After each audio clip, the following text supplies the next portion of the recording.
The 10 Habits of Really Happy People.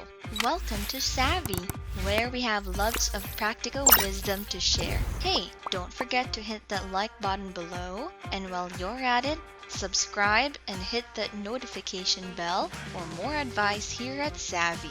Are you happy? It's such a simple question, but most times we don't have a straight answer for it. Whether you are just starting out on your journey to happiness or just want to be subtly encouraged, here are the 10 habits of really happy people. Number 1, commit to being happy. Before being actually happy, you must really try to be happy from the start. You can't have anything from a beautiful vegetable garden or finished painting without committing to getting one done from day one. Trying means you actively want something to happen rather than just waiting for it to happen. It's being active versus being passive in terms of achieving happiness. From here, you can now try the other habits we have listed for you. Number 2, take your fake happiness off. It's tiring enough to find happiness, but it's much more tiring faking it. It's emotionally draining, and it adds to your stress when you realize at the end of your fake smile that you don't mean it. Acknowledge that you aren't that happy enough for a perfect smile or an ear-to-ear grin. When you are, it will surface naturally and you would notice the difference. Faking a smile for a job's sake is forgivable, but faking a smile just to show your colleagues that all is well when it isn't, it's more likely to worsen your feelings than help it. Number 3, resilience. Always. Let me ask you this. What do you think is the opposite of depression? It's not happiness, but you guessed that right. It's in the title, resilience. When you're feeling down, resilience will get you back up even if you're not yet 100% feeling on track. But also remember that being resilient doesn't mean a lack of rest. Rest when you're tired, but resiliently get back on your feet when energized enough. When you complete the task, know that the reward will be waiting. Genuine happiness. Number 4, keep your passion stoked. You have a long day from office work and you just feel drained. Fortunately, you still have enough time to check YouTube and watch a book unboxing video before sleeping. Then suddenly, it hit you. You were an active reader during high school. You started to remember the feeling of ecstasy and excitement at the memory of finishing a book or entering a bookstore.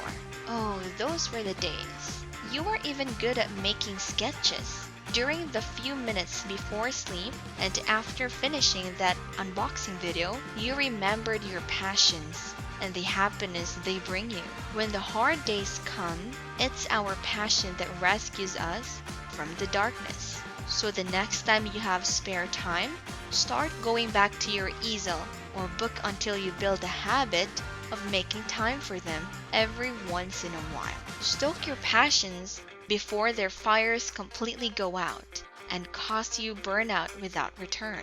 Number 5, be open to positivity. We might not be aware of it, but sometimes we actively block off positivity by being too pessimistic.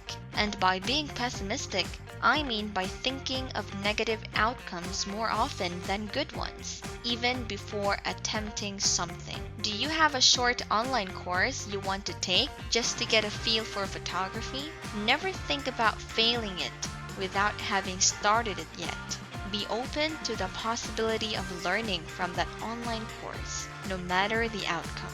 Plus, you'll meet lots of virtual people and will learn skills you dreamed of understanding. Before we continue with our list, which of the 5 habits do you resonate with most? Tell us in the comments below for some testimonials on positivity. Number 6, be grateful to genuineness. Who won the football match? From which mall did you buy your shirt? It looks nice. These are examples of questions that are passing. They don't hold much value when you intend for a genuine conversation. Go for questions like, what makes football so important to you? Or, I noticed that you like my shirt. What resonates with you most about it? These questions not only prod at the important parts of life, but also makes one reflect first before answering. It leads to happiness knowing that someone honestly wants to know why football or a particular shirt is of significance. And when you do ask genuine questions and get the honest conversations that spring from them, make sure you really mean to ask them. That means having both ears active when they answer. Number 7, be with your people. Let's have the party scene example. You're invited to this big neighborhood party and all is good until you realize the people at the party aren't really your kind of people. They are having fun, but you are not having fun with them. You're more of the quiet room kind of guy, and that's okay. Just make sure you spend more time with people you actually have fun with, the people you can have an endless conversation with. Hanging out and being around people you vibe with fuels your happiness scale, as it doesn't force you to fake smile your way through a topic you actually care less about. Number 8. What do you live for? Make it a habit to have a purpose in life on which to base your decisions. Aimlessly navigating through life will get you nowhere and might even get you lost. Happiness is tied with assuredness. After all, it's easier to breathe when you know what to expect and work on. Start with a little purpose and make it a habit to feel accomplished with every little purpose you cross out. Number 9, charity.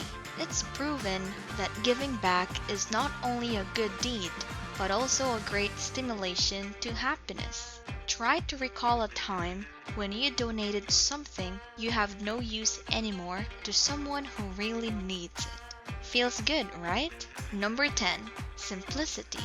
This last habit is pretty obvious, but sometimes hard. Be content with the simple things. Do you know why it works? Because when you enjoy the simple things, you won't look for too much. And when too much does come, they're more like freebies than necessities.